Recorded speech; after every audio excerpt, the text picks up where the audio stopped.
Кога станува збор за локалната самоуправа, општините и нивниот развој, меѓуграничната соработка, локалниот и регионален развој, овде секогаш има многу за што да се зборува. Меѓутоа, денес имам чест за овие теми да зборувам токму со државниот секретар во Министерството за локална самоуправа, доктор Билјана Цветановска-Гуговска, што веќе наговестува дека имаме содржински богат разговор и одговори кои вие ги заслужувате. Најпрво, добар ден и благодарам на одговорот на нашата покана да гостувате во Канал Плюс телевизија. Добар ден, ви благодарам за поканата и за можноста да се обратам пред вашите гледачи, да ги појасниме работата, да ги презентираме проектите кои што се спроведува и кои што во наредниот период ќе се спроведат, а кои што се од интерес на секој еден граѓанин во општините од овој регион на Република Македонија. Најпрво ќе започнеме со надлежноста на Министерството за локална самоуправа да ги одобрува, односно да ги спроведува оние ИПА фондови и програмите кои што истите ги има за регионален и територијален развој. Преку овие програми се спроведуваат голем број на проекти каде што конкретната цел, односно имплементацијата на проектите е од особена важност.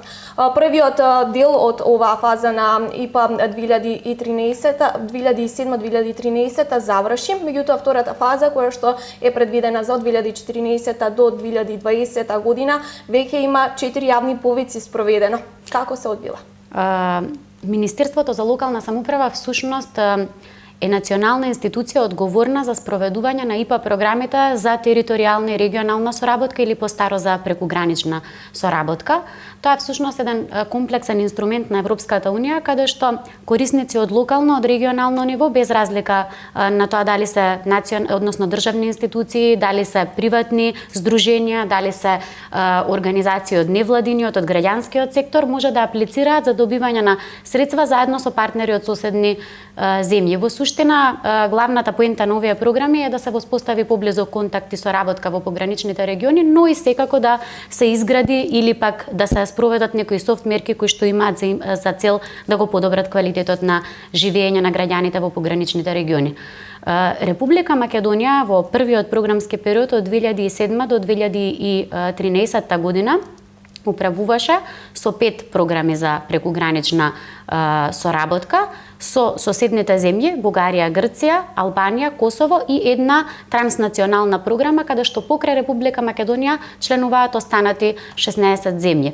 Значи станува збор за програми во кои што средствата ги обезбедува воглавно Европската унија во износ од 85%, а останатите 15% или кофинансирање ги дава македонската влада преку Министерството за локална самоуправа.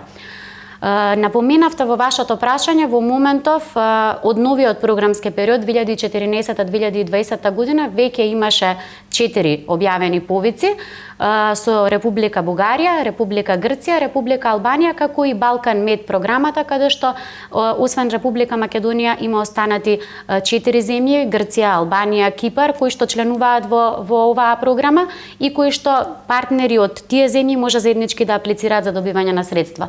Овој регион, источниот плански регион и 11 општини кои што го сочинуваат овој регион се подобни за аплицирање за добивање на средства од програмата со Република Бугарија.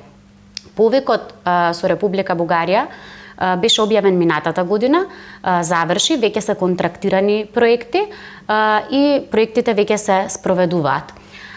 Главната поента која што би можеле да ја истакнеме за конкретно оваа програма, за наредниот програмски период се ставени на располагање околу 20 милиони евра на партнерите од двете земји, вообичаено поделбата оди пола-пола. Значи половина од тие средства за Република Македонија, партнери од Република Македонија, половина за Република Бугарија.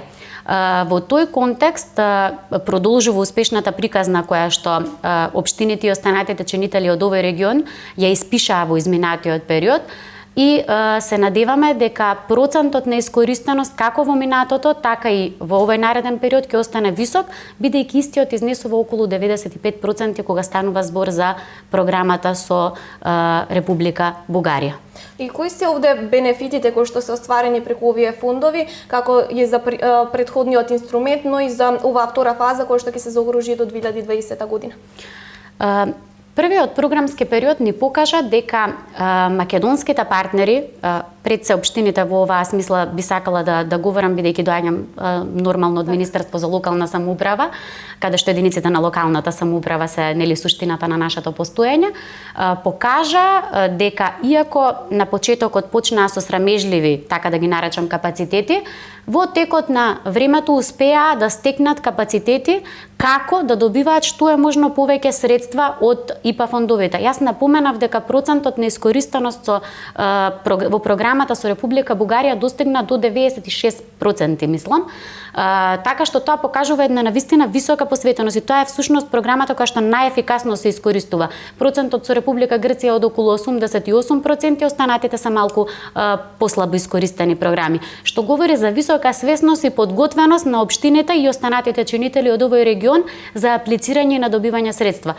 Овде зборуваме значи за проекти од секаков вид. Зборуваме за инфраструктурни инвестициски проекти, го имате на пример мултимедијалниот центар во општина Штип, кој што Центарот за развој на Источен плански регион заедно со општината Штип го изградија, кој што е за значење не само за градот Штип и околината, туку и пошироко за останатите места.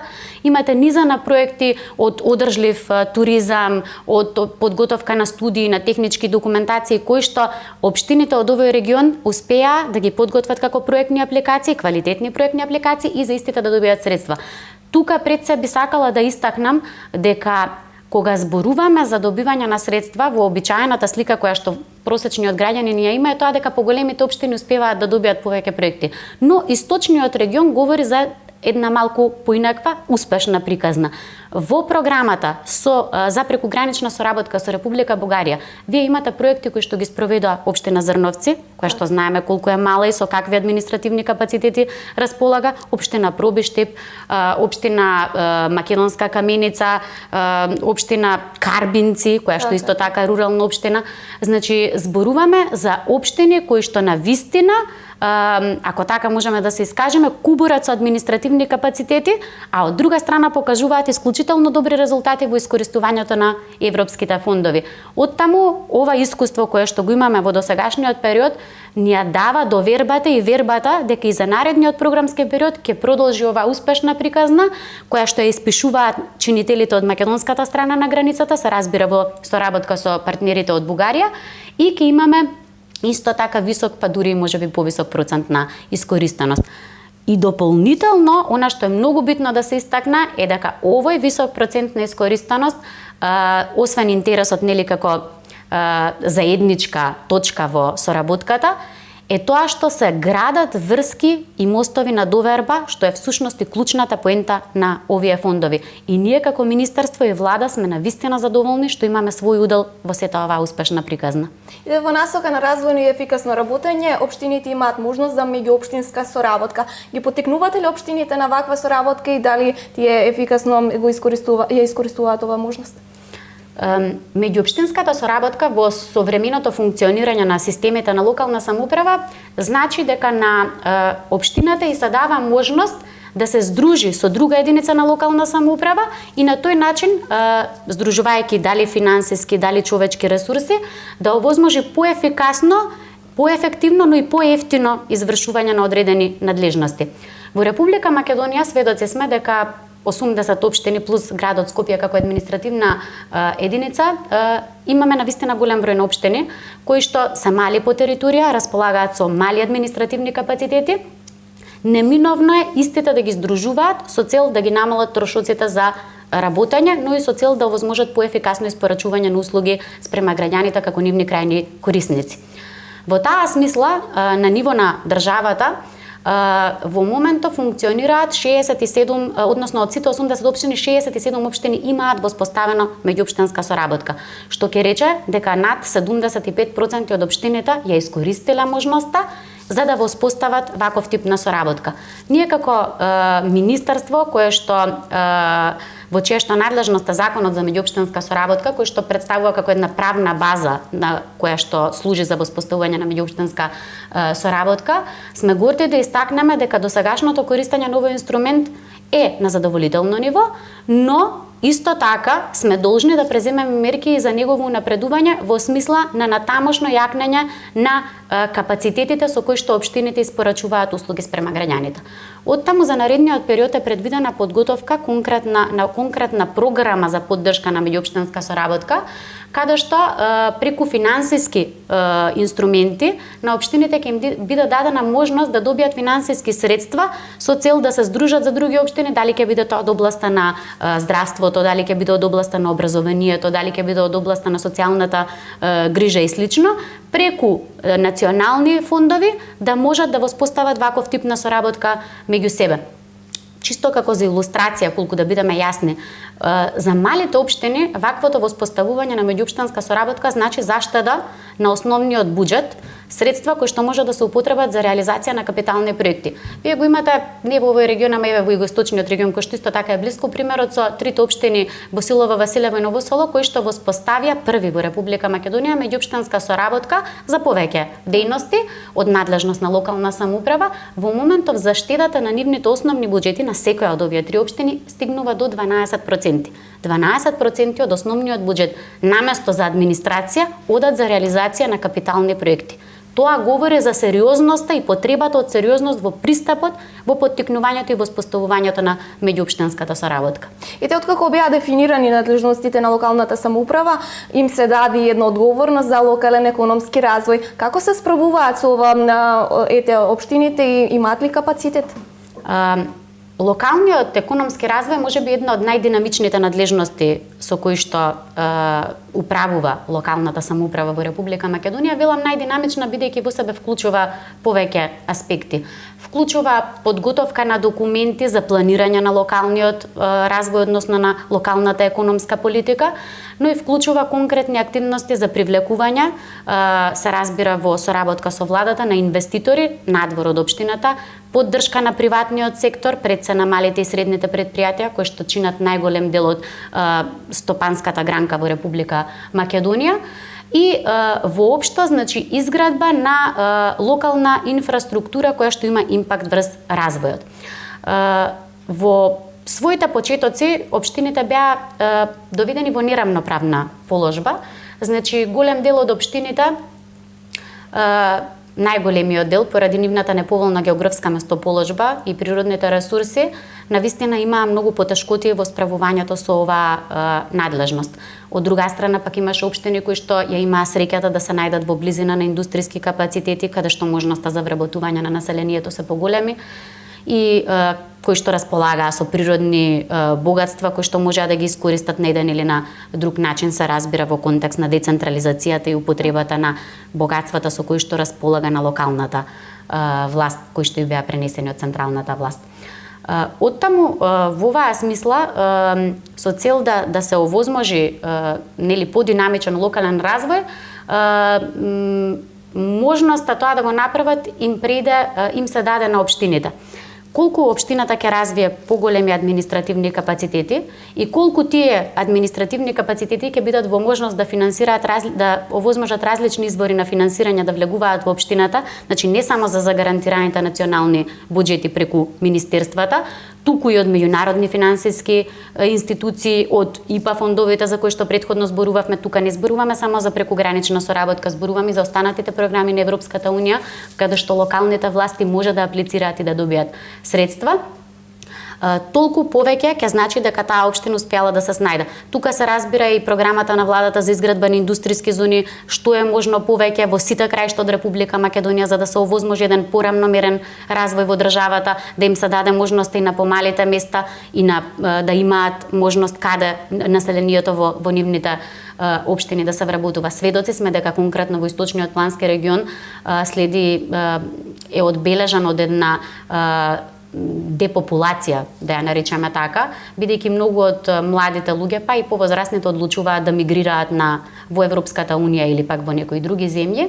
И поради тоа, овие политики, но и синергијата која што локалната власт мора да ја има со државната власт, би овозможила да се создадат подобри услови за живење, места за вработување и поквалитетен живот во Република Македонија. Оттаму конкретно како одговор на вашето прашање, општините од Источниот плански регион покажаа дека говорејќи, поврзувајќи го ова и со ИПА фондовите претходно, дека умеат да соработуваат меѓу себе и дека умеат да добијат средства благодарение на проактивноста на администрацијата во самите општини. Тука во овој контекст многу е битно да се истакне дека Советот за развој на Источниот плански регион, кој што го сочинуваат сите градоначалници од овој регион, е еден од најфункционалните совети во Република Македонија. Значи, одлуките, диалогот, соработката која што овие градоначалници ја имаат, се навистина вреден пример кој што треба да го следат и останатите општини од државата. И овде би ве запрашала и сакам да зборуваме за центрите за развој на планските региони и нивната улога која што тие имаат.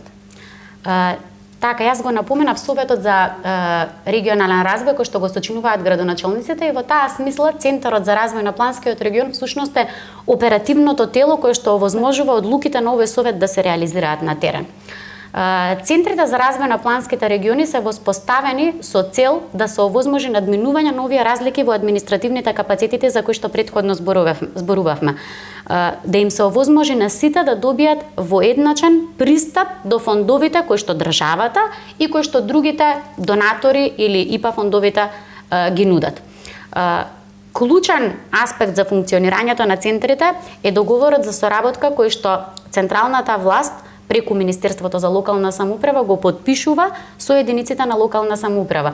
Овој договор за соработка всушност значи градење на партнерство во утврдувањето и реализирањето на развојните приоритети на самиот регион, на самите општини од регионот. Во овој контекст Република Македонија се доближува многу до искуствата на Европската Унија, каде што клучен аспект во развојните политики е повеќе слојно, односно мултилевел владењето, каде што вие за да реализирате нешто морате да ја прашате локалната самоуправа што на локалната самоуправа е потребно, кои се нејзините приоритети. Но исто така овие совети овозможуваат заедничко седнување на маса, лобирање за сопствените интереси, но и отстапување од сопствените интереси кога некој друг интерес е побитен за регионот. Значи, имате два аспекти. Центрите за развој на планските региони овозможија оперативно да се спроведува политиката за регионален развој, спроведувајќи проекти за регионален развој, но и постана инструмент за градење на врските на соработка и доверба помеѓу централната и локалната власт, бидејќи центрите се тие кои што нели ги подготвуваат тие седници на совет, го хранат советот со материјали, ги хранат градоначалниците со материјали, со можностите за инвестирање, со битните одлуки кои што тие треба да ги донесат, со образложение за можностите кои што владата ги нуди и слично. Оттаму центрите за развој на планските региони на вистина во изминатиот период од нивното воспоставување до денес, иако беа воспоставени во различни временски периоди, покажа дека исклучително добро ја вршат својата работа и оправдано се повеќе добиваат доверба и од други национални институции, не само од Министерството за локална самоуправа за спроведување на одредени големи проекти, како на пример на Агенцијата за поттикнување на рурален развој и некои други министерства, Министерство за економија, за животна средина, Министерство за земјоделие и слично. Затоа многу е битно да продолжи овој тренд на поддршка на центрите за развој на планските региони и истите да бидат третирани и понатаму како се побитен чинител во развојните процеси на ниво на државата.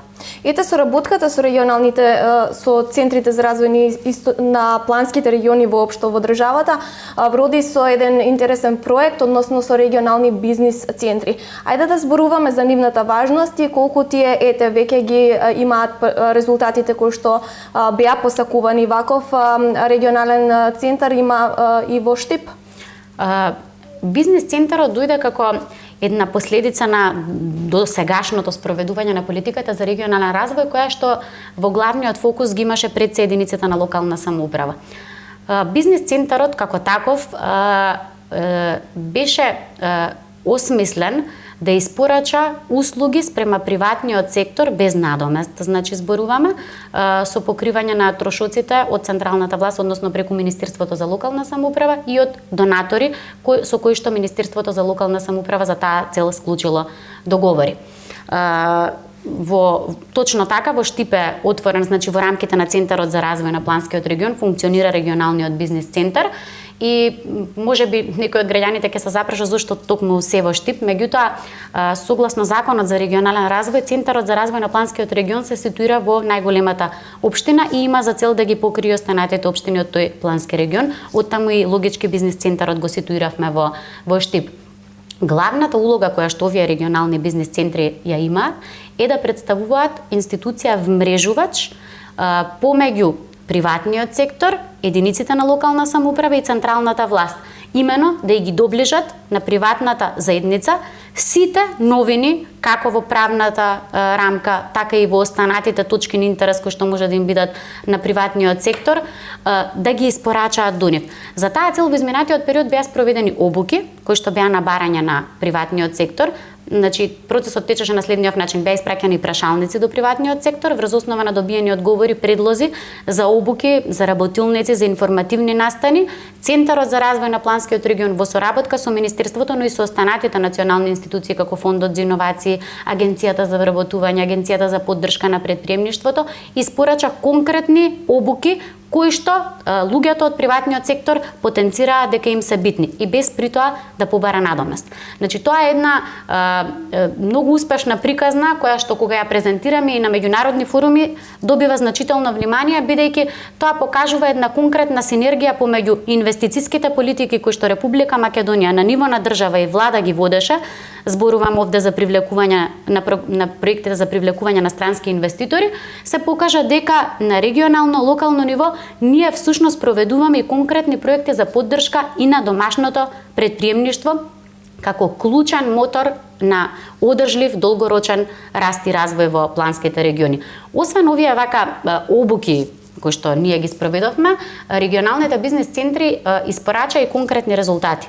Испорача водичи за странски инвестиции, испорача мапирање на индустријски зони, на слободни индустријски зони, и тие водичи за инвестиции во себе вклучуваат, значи, структура на работна сила, можности за инвестирање во регионот, природни карактеристики, патна инфраструктура, кои што информации им се и такако битни на инвеститорите кога доаѓаат во странска земја да инвестираат. Тие водичи, тие мапи беа испратени од наша страна преку Министерството за надворешни работи до сите амбасадори, до сите економски промотори, се со цел да имаат на располагање квалитетни материјали кои што ќе им овозможат да донесат одлука за својата инвестиција да ја насочат токму кон Република Македонија. Освен тоа, беа подготвени регионални стратегии за иновации, беа реализирани мерки за иновации, конкретно во примерот со Источен плански регион беше реализирана мерка за апликација Клик за воспоставување на поблиска соработка помеѓу приватниот сектор и локалната самоуправа во поддршка на, се разбира, странските донатори. И ние таа интенција ја имаме и за понатаму, бидејќи спроведовме истражувања за задоволството, се покажа дека приватниот сектор е задоволен од овој начин на овозможување на негова поддршка и за таа цел нашето министерство во соработка со Швајцарската развојна агенција и во наредниот период ќе продолжи да ги поддржува регионалните бизнис центри и во овој случај конкретно бизнис центарот во Штип. Каква е врската помеѓу централната и локалната власт? Вложува ли владата доволно за развој на локално ниво? Кога треба да се направи некој проект кој што би имал импакт врз развојот, сосема нормално е да има соработка помеѓу различните нивоа на власт и политиките за развој на локално и на национално ниво мора да се комплементарни и кохерентни. Тоа што значи? Значи дека се она што владата го прави на национално ниво во смисла на подготовка на документи, во смисла на одлука за финансирање, локалната власт треба да го преадаптира согласно локалните потреби и локалните услови, се со цел да имаме една комплементарност во националната економија. државата во изминатиот период, освен измените во правната, во институционалната рамка, кои што се и такако битни за формирање на подобри услови за развој, овозможи и големи износи на средства за инвестициски проекти во општините.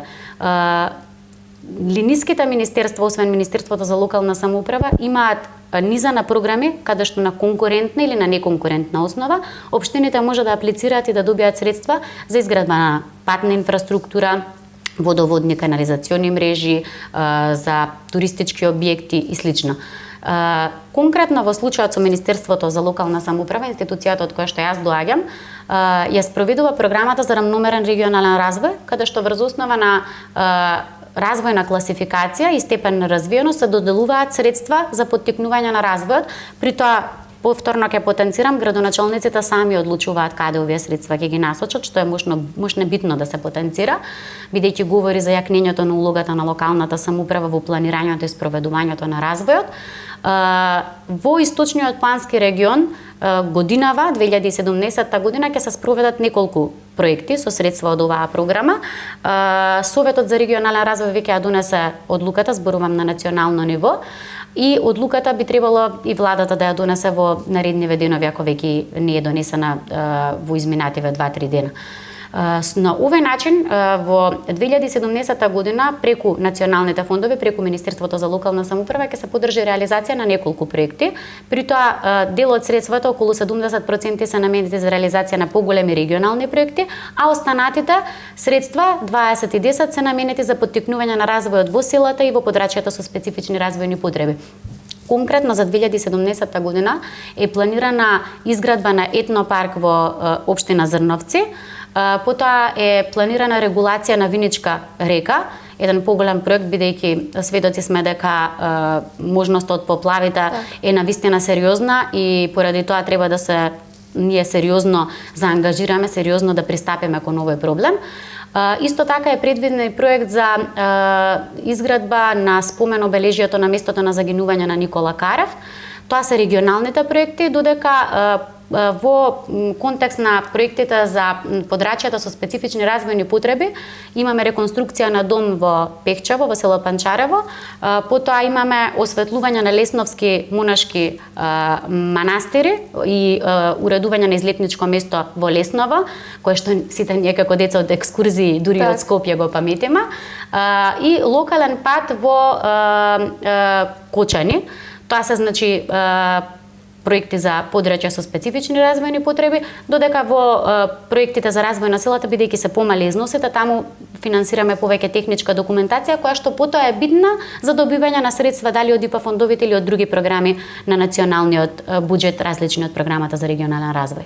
И што вели искуството од терен? Кои политики треба да се поддржат за да се овозможи еден рамномерен развој или да се одржи ваквото темпо на развој на регионите? Искуствата и од Европската унија и од пошироко покажуваат дека клучен аспект во поттикнувањето на развојот е градењето на врски на доверба и соработка меѓу сите чинители. Зборуваме во рамките на еден регион, но и мрежи надвор од тој регион. Воспоставувањето на врски на соработка помеѓу различните чинители во рамките на општината значи дека ќе се слушнат потребите на различните интересни групи, на приватниот сектор, на невладиниот сектор, на академската заедница, и истите кога ќе седнат на заедничка маса, ќе успеат да испреговараат и тоа што ќе го договорат сигурно ќе биде реализирано, бидејќи сите ќе се чувствуваат сопственици на процесот. Така што ефектот е многу поголем доколку согласноста е дојдена од сите страни и доколку луѓето се сензибилизирани за тоа што конкретно ќе се работи. Тоа е едната работа. Другата работа што е мощна и битна е да се поттикнуваат единиците на локална самоуправа да воспоставуваат што е можно повеќе и меѓународни соработки во меѓународни мрежи и здруженија кои што ќе им овозможат да добијат пристап до информации што точно се случува на повисокото, на глобалното ниво и да купат, така да речеме, искуства од други поуспешни општини кои што успеваат да мобилизираат повеќе средства. Во нашиот случај би биле битни европските фондови. Значи, поттикнувањето на врските на доверба и соработка во регионот, но и градењето на врски на доверба и соработка со учинители надвор од границите на Република Македонија, а и од другите региони, да кажеме, во Република Македонија, е еден од аспектите на кои што општините мора да работат во наредниот период. Законската рамка им го овозможува тоа, има и доста средства. Ние за наредниот период планираме со еден поголем ИПА проект во соработка со програмата за развој на Обединетите нации да поддржиме во источниот плански регион формирање на мрежа за регионален развој, кое што нешто слично беше воспоставено во останатите плански региони во Вардарски и во Пелагониски, која што ќе им овозможи на различните интересни групи кои што веќе ги споменав, заеднички да соработуваат, да изработат програма за развој и акцијски план за развој и да спроведат конкретни активности. Чисто како за показател во Битола во рамките на таа мрежа беше организиран меѓународен собир на кој што присуствуваа инвеститори од Република Турција, од Измир, кои што имаа средби со стопанственици од Пелагонискиот регион и веќе некои успешни соработки се воспоставија. Значи, идејата на овие мрежи е да се скринираат потребите во регионот, да се испреговараат со сите чинители и потоа да се искористат потенцијалите за добивање на средства, дали преку инвестиции, дали преку донаторски фондови и слично. При тоа морам уште еднаш да истакнам дека источниот плански регион во споредба со останатите региони, благодарение на исклучителната работа и на Советот за развој на градоначалници, но и на Центарот за развој на планскиот регион, покажа најдобри резултати во мобилизирањето на средства, не само од национални фондови, туку од донатори, во прва линија од Швајцарската развојна агенција, амбасада, но и од ИПА фондовите. Оттаму ние како министерство ова искуство на источниот плански регион се обидуваме да го трансферираме и во регионите каде што малку потешко се одвиваат работите, и да го истакнеме како позитивен пример, но исто така и да го искористиме како мотивација за понатамошна успешна работа и на градоначалниците и на Центарот за развој на планскиот регион. Оттаму, од моје лично име, од име на Министерството за локална самоуправа, јас навистина им благодарам што сериозно се заангажира и ја сватија улогата која што имаат во развојните процеси и се надевам дека таквата успешна соработка ќе продолжи во наредниот период. Како што реков на самиот почеток, содржински богат разговор и ви се заблагодарувам за вашето гостување. Се надевам дека за скоро време ќе имаме можност повторно да оствариме разговор со вака содржински богата агенда на спроведени проекти кои што чекаат наред за оваа 2017 година. Јас уште еднаш ви се заблагодарувам за поканата и очекувам следна прилика повторно да продолжиме со дискусијата за вечната тема за локалниот и регионалниот развој. Ви, драги гледачи, останете и понатаму со Канал Плюс телевизија.